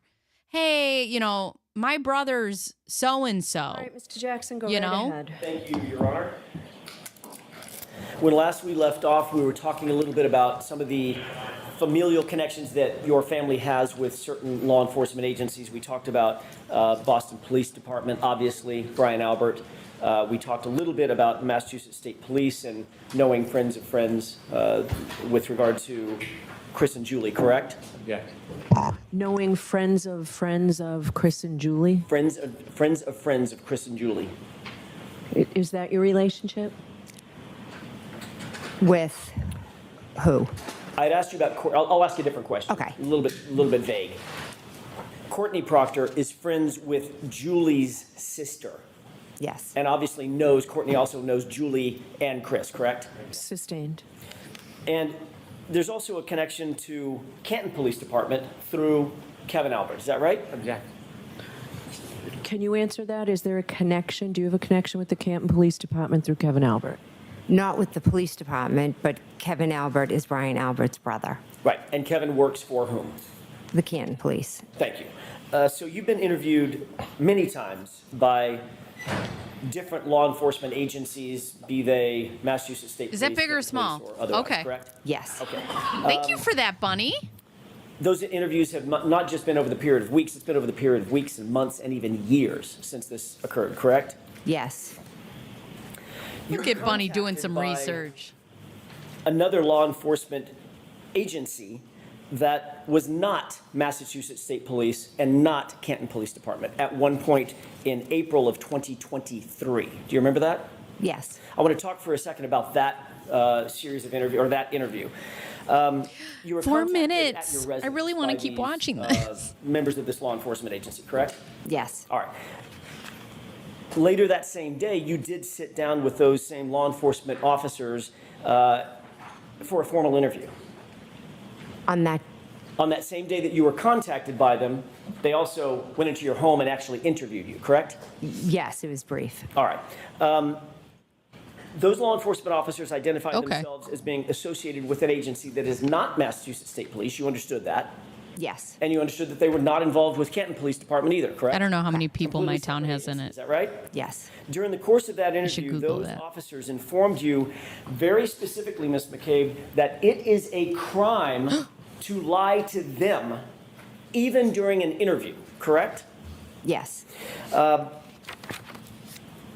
Those law Ooh, enforcement that was. officers Do you guys informed see that that they were swallow? Watch. investigating certain Watch circumstances. her swallow after that question. Watch. Those law enforcement officers informed you that they were investigating certain circumstances attendant to John O'Keefe's death, correct? They were very vague on what they were. Understood. I don't know what they were investigating. But you did understand that it was having something to do with your involvement at 34 Fairview on Here it comes. Watch. January 28th, 29th, 2022. Objection. As a witness or otherwise? Objection. Sustained as to certain terminologies. Oh wait, did I not get it Let me right? see if I can rephrase that. Dang it. Ms. McCabe, Oh, you well. were aware of the subject matter of their interview, right? They weren't interviewing about a car you bought last year. Never correct? mind. Correct. They were interviewing you about, basically, about what you're testifying She to swallowed here. so Correct. hard when they asked that. When I first spoke with them, the conversation was pretty vague. But the subject matter, vague or specific, was about this subject matter. Yes. Okay, fair enough.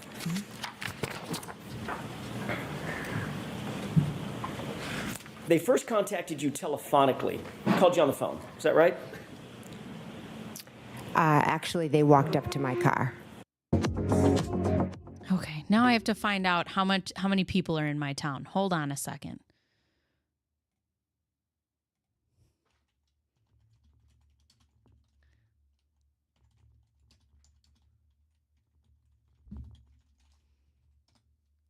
I have 33,000. It's pretty small. At that point, they had not identified themselves, correct? They didn't know. It's regular. And at that point, you told them that you were not Jennifer McCabe. They asked you who you were, and you said, I'm Nicole.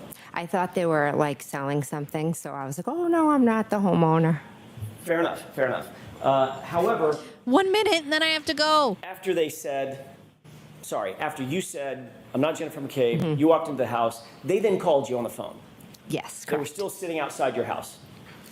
I don't know where they were, but they did call me. They were close by. I'm not aware. Well, the call came almost From inside the immediately house. after you walked Say back it. in the house, The call correct? came from inside the house. I'm not sure how much time had passed. Give me an idea. It wasn't an hour. It was No, it was 5 or 10 soon minutes. after. I'm just not sure. I can't tell you where they were located. I'm sorry. okay. They told you that they would. At that point, they identified themselves as being law enforcement agents, correct? When they called me, yes. And they told you at that time that they were not with Canton Police. You knew at least they were not with Canton Police Department. They were not troopers with I know. Massachusetts State Police. I want to correct? stay and play. Okay. And they told you Oh. that they would like to have an interview with you. They'd like to have a sit All down right, talk there with it you, is. correct? All right, so your guys' homework is to watch this. I will watch it. I also have to do my day 4 breakdown, I believe, for tomorrow. So I will be working on that. You guys are great. Thanks for hanging out with me. Sorry I've been all over the place for like lives and filming and stuff. If you guys didn't see the last live, there's some personal stuff I've been going through lately, some family stuff. So hopefully I'll be back on track. I'm also, trying to redo some stuff in my house. So it's been. So anyways, I appreciate you guys. You guys are the best. I'll see you next time. Bye.